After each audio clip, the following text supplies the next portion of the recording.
Hi everyone. So let's go ahead and continue on by talking about erythrocytes, and specifically we're going to be taking a look at blood types, because really blood types is going to be determined by these things called agglutinogens that are going to be found on the surface of your erythrocytes. So there's the term agglutinogens right there. And what they are these surface antigens that are going to be found projecting from the erythrocyte membrane, and they're kind of like markers. They're going in and telling the body, hey, I'm a red blood cell, I'm Rebecca's red blood cell, I belong in the body. So it's kind of a identity marker. So the one thing, or a couple of reasons why it's going to be important, is mainly for blood transfusions and for pregnancy. So we'll talk a little bit about blood transfusions, and then we'll talk about what happens whenever there is an incompatible blood type with pregnancy as well. So let's go ahead and take a look at what specifically are the things that are going to determine blood type.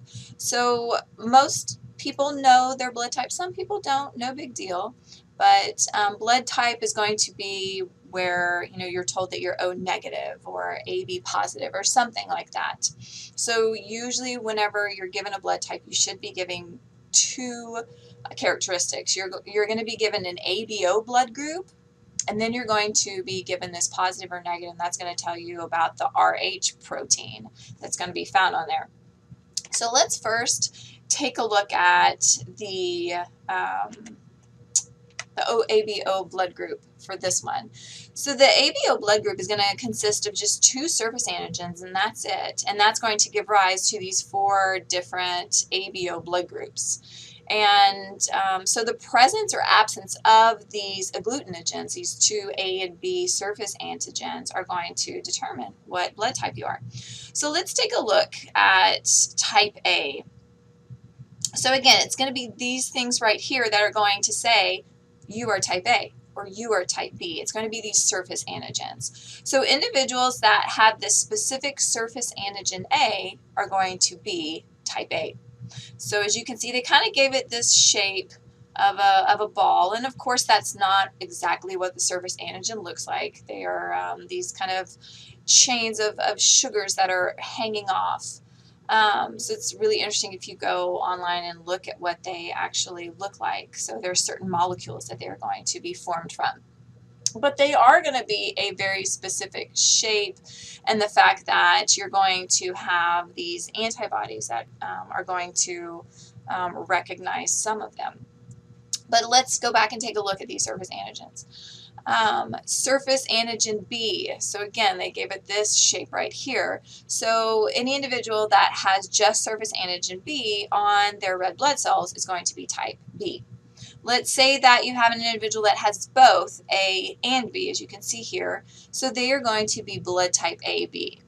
And then blood type O is going to be individuals that do not have either A or B antigen. So they are going to have no surface antigen. So that, you remember, no, zero, type O blood. So that determines your blood type. That's determining, hey, I'm O. What does that mean? That's exactly what it's meaning. It's going to be those surface antigens. But another thing that we need to consider, especially whenever we're taking a look at transfusions, and especially when we're taking a look at pregnancy, we need to take a look at these antibodies. So with, remember, antibodies are going to be found, they're always going to be found in the plasma. We'll talk more about antibodies when we get into the immune system, and about how you have more than just these antibodies that are going in specifically for the agglutinogens. So in the plasma with type A, you are always going to have type B antibodies. Let's go back to this slide here. So there it is right there. So what it is if this antibody is in the plasma and it saw a B antigen, if it noticed a B antigen like this, it would actually go and attach to that antigen, and then it would attach to several different red blood cells, and that causes something called agglutination. So this is, you do not want these types of antibodies in an individual that have these types of antigens. So that's why you're never ever going to find these anti-B antibodies in an individual that has either type B or type AB blood. So type A blood is always going to have these anti-B antibodies. It's just a protective mechanism that our body is going to have. Now let's take a look at type B blood and what they are going to have in their plasma. So type B blood is going to have anti-A antibodies. So anytime that this antibody, as you can see, so antibodies are the ones that they're going to be that kind of Y shape, and they have a at the very ends of their arms, you can call them, they're going to have a very specific shape, and that shape is going to go in and recognize these very specific antigens. So you can see the antigens right there in their little arms. They have, so it represents how they're going to be shape specific. So anytime this anti-A antibody is going to come into contact with an antigen A, then it is going to bind to it. I mean, what it's doing is it's seeing it as foreign, and it's a way to protect the body. So an individual with type A should never have anti-A antibodies in their plasma, because then agglutination would occur. Let's take a look at type AB blood. Obviously, there's not going to be any antibodies specifically for B or A, because that would cause problems. And then if we take a look at type O, it is actually going to have both A and B antibodies. So a person doesn't have antibodies for their own surface antigens. Again, that would cause issues. And a person does have antibodies that are going to be foreign to them. Again, it's a protective mechanism that we are going to have. Now let's take a look at this other component of our blood type. Remember, I talked about how if you're AB positive, there's always going to be that positive and negative. And the positive and negative is going to come from this RH factor, or it can also be a different surface antigen called antigen D, but either one, there's the same. So you can either say RH or antigen D. So again, it's another surface antigen, another agglutinogen that you're going to have along with these right here. So they're going to be found together on a red blood cell. So really, if you have it, or if you don't have it, that's going to determine whether you're positive or negative. So if you do have these surface D antigens, then you are going to be positive, RH positive. If you do not have any kind of surface D antigens or surface antigen D, then you are going to be negative. So it's pretty easy to remember it that way. Now, if I go back and talk about these are going to be natural. This antibody is going to be naturally found in each of these blood types. We're going to be born with it. We're going to naturally find them in our plasma. It is completely different for the RH factor. So again, if you have the antigen, you definitely do not want the antibodies in the plasma. So that's why RH positive is not going to have any antibodies for the D in their plasma. But let's take a look at this. This is where you would expect, oh, hey, they don't have any surface antigens, so yeah, they're going to have antibodies. Just like your type O. Well, they didn't have any kind of antigens, but they did have the two AB antibodies.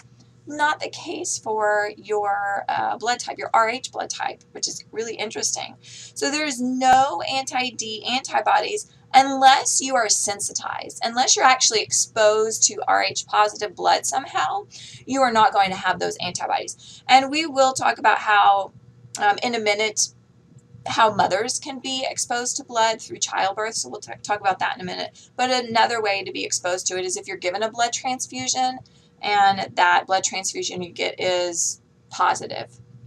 So those are going to be ways that you can become sensitized or exposed to Rh positive blood. And that's the way that our bodies do actually make anti-D antibodies. So I'll talk a little bit more about that when we talk about the Rh incompatibility.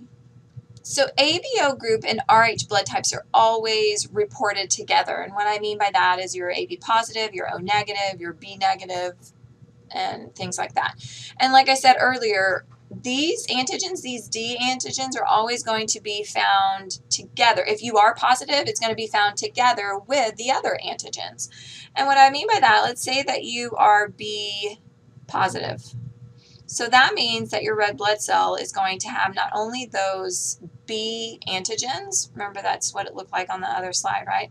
But it's also going to have the D antigens on there as well. So that is going to represent a blood type of B positive. So that's what it looks like. Now the reason why, we're going to take a couple of looks at why this is clinically important. We're going to be taking a look at first transfusions, but then we're going to be taking a look at that whole that mother-child kind of incompatibility as well. So if you do have to have a transfusion, then and someone actually gets an incompatible blood type, then agglutination occurs. And what I mean by agglutination is you are going to have, here's your red blood cell, and here is going to be the antigens on it. Let's say you have multiple ones. And let's say that you are exposed to, if this is B, remember B were those kind of triangular shaped ones. If this is B and you were exposed to some B antibodies, then this is what's going to happen. Each of those are going to go and bind to those two. In agglutination, you have this kind of clumping that's going on. Oh, they show it over here. I didn't see those tiny little, you can see those tiny little antibodies in there. So what you have to do is kind of look at the donor's red blood cells. You have to look at the donor's red blood cells and the antigens, but then you have to take a look at the recipient's antibodies and make sure that they are going to be compatible. Those are the main things that you are going to look at. Because if you do have an incompatibility with the recipient's antibodies binding to the donor's erythrocytes, then that's whenever the agglutination is going to occur. And eventually, see, you have this kind of blocked blood vessel right here. So it's going to prevent normal circulation. But another thing is eventually those cells are going to completely rupture. So they are going to do something called hemolysis. And that is going to, of course, lead to organ damage. So let's take a look a little bit at the some transfusions and how it works. All right, I'm going to do a couple of different ones on the screen. Let's see how this goes for me, right? So let's say that we have a B positive. So let's take a look at, this is going to be our recipient right here. Our recipient is going to be the AB positive. So let's take a look at their blood. First, we need to take a look at their erythrocytes. They are going to be A, there's a B, there's an A, I got it. And remember, it's positive as well, so it has D antigens on it as well. So there's A, B positive. And remember, it's going to completely cover this erythrocyte, but to save time and my drawing skills, we're just going to leave it like that, right? Let's think about what kind of antibodies are going to be found inside of this recipient's blood, because remember, that's the key to transfusion, is the recipient's antibodies. So if they're AB, remember AB do not have any kind of antibodies. If they did, it would go in and attach to these, and then it would destroy the red blood cells. It would cause agglutination and then eventually destroy them. So no antibodies for B. And remember that when you have a positive D, no antibodies there either. So no antibodies. So let's go in and put no antibodies. All right. So now let's take a look. Let me change the color of my pen so we can kind of get an idea of the donor is coming in. Let's think about what blood we can give them. So with this one, we're looking at packed red blood cells. We're just going to worry about giving them just red blood cells, and that is it. Because then if you give them other things, then you have to open up a whole other can of worms right there. So let's take a look if an individual needs just packed red blood cells. So just red blood cells that are going in here. So think about what you want to give them. First of all, this is the key. There are no antibodies in this person's bloodstream, so there's really nothing that's going to go in and attack this individual's, the donor's blood at all. So if you think about it, you can give them O negative blood, no antibodies. You can give them O positive blood. You can give them, you can always give them their own blood type, right? You can give them A, sorry, that's a B, but it does not like it when I try and do that little hump right there. AB positive, so we can give them that. That one looks really bad. You can also give them AB negative, A, B negative, right there. Can you give them A positive, A negative? Absolutely. Remember, there's no antibodies. Nothing's going to come in and attack them. So there's our A. That one's really big. I'm trying to get used to. I'm trying to make this little hump or this little circle there, but it's not letting me do it very well. Let's do A. That's A negative. Let me see if it'll let me do a circle. Oh, okay, there. It'll let me do a circle there. There is A positive. And let's give them B as well, right? Yeah.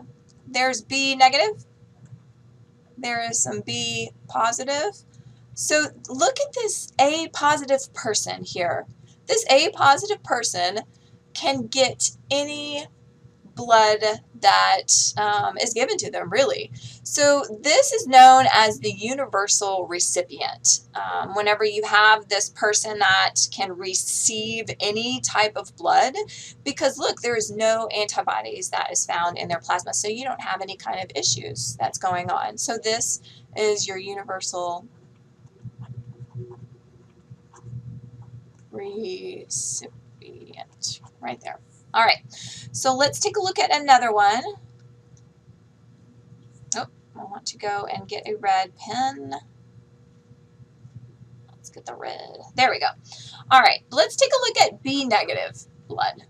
So B negative blood, here is my red blood cell. B, remember, had those antigens that were shaped like a triangle. They're negative, so that means no D antigen. All right. So now let's take a look at the antibodies, because remember this is the recipient. The red is our recipient. So the key thing is looking at the antibodies. Remember that with B blood, you're going to have the anti-A antibodies. So let's draw a little antibody like this. And then there's the anti-A antibodies. Remember, they kind of look like that, so they can hook onto those circular antigens. So anti-A antibody. Now let's talk about this fact that we have a B negative blood, this negative right here. Remember that naturally a person with negative blood is going to also not have any antibodies against D as well. They have to be sensitized, meaning that they have to be exposed to positive blood. So normally they wouldn't have anything. Let's assume that this is someone that has been sensitized. Let's put down been sensitized, if I can fit it in there. Very good. They've been exposed to positive blood, so their body went in and made these antibodies against D. Right there. So there is our anti-D antibody because of it. Because of this right here. So this is telling you what not to give them. The type of blood not to give them. Do not give them A. Do not give them anything that is going to have a D on it. So let's go in and see what we can give them. Again, you can always give them their own blood type. So we can go in and give them B negative. So B negative. Can you give them B positive? Let's take a look and see if we gave them B. No issues there. But look, you give them B positive blood, what is that? It's going to be like, woo! I'm going to attach onto here. I'm going to destroy this red blood cell. So do not give them that positive blood. So let me go in and erase that because we do not want to give them that positive blood at all. All right.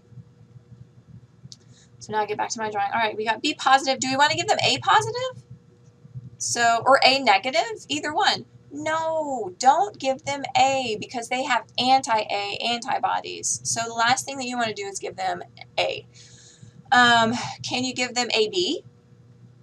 Think about it. This is AB. It hates my circles. There's A, B negative. Look what this is going to do. It's going to see that. Woohoo! Look at that. An antigen I can attach to and I can destroy this cell. So no, don't give them AB either. So let's erase that. So, I mean, what are we left with, right? We are left with O. So you want to give them you are going to want to give them O just negative blood, right? If you give them O positive blood, this one is going to go and attack it. So you can give them O negative. Just two things. Let's look at one more. We'll leave this one kind of blank. If you can always try out A positive for yourself and see how that goes. But that is, let's go in and do my red slide. So try that A positive out for yourself. Let's take a look at O negative blood. So, all right, O negative blood, it looks like this. It looks just like what I wrote up there. O, because there's no antigens for the ABO group. There's no antigen for this negative. And let's say that they have not been sensitized. Now let me tell you, when you are working in the healthcare field, you have to assume that they have been sensitized. You have to. Because if, you know, they're like, oh, no, I've never been exposed. And for some reason they forget. I don't know how you can. But you never know. You never know. So you have to assume this. You have to assume it in the healthcare field. So just a little warning for you.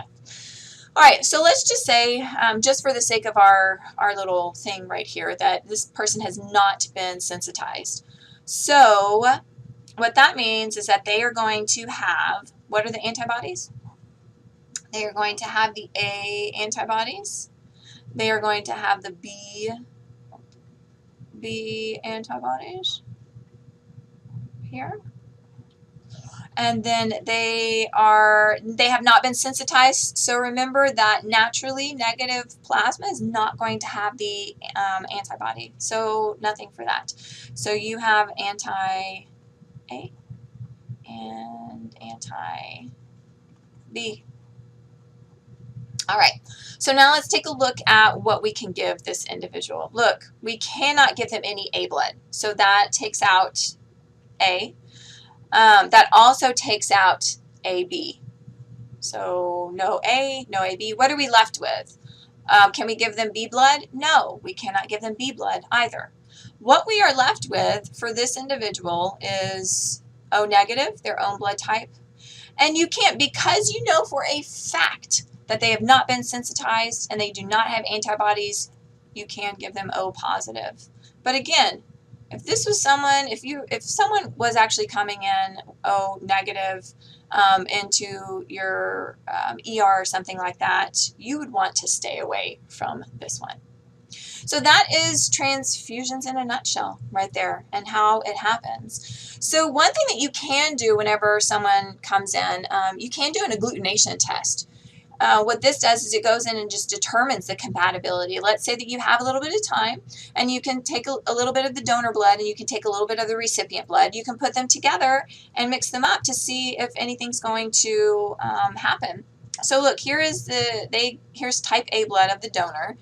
And then here is the type B blood of the recipient. And again, the only thing they have on here is the antibodies, because really that is what's going to determine everything as far as compatibility is going to be that for the antibodies. So you should not see any kind of clumping seen. But look, the type A donor, and then they are, if they, if you, the recipient, is type B, you are going to have these anti-A antibodies. And then that is going to cause agglutination right there. So there are steps that you can take in order to make sure that it's not going to cause any problems. So now let's take a look at another way that an individual can be exposed or sensitized for that RH. So this is specifically looking at RH incompatibility and pregnancy. So let's say that you have a father that's RH positive and you have a mother that's RH negative. So she is going to be negative. It's always going to happen whenever the mother is going to be negative. And look, the baby is actually going to have positive blood here. Since it is inherited, the RH positive is going to come from the father. So what happens is that nothing really happens to the baby this first time around. During childbirth, what can happen is this baby's positive blood can go and be exposed to the mother's blood during childbirth. And this is what happens in between pregnancies. The body is going to look at this this positive blood that's going to be sent over into the mother's bloodstream, and it's going to say, hey, this is foreign, right? We've never seen this before. This does not belong here. So the body is going to naturally make anti-D antibodies against it.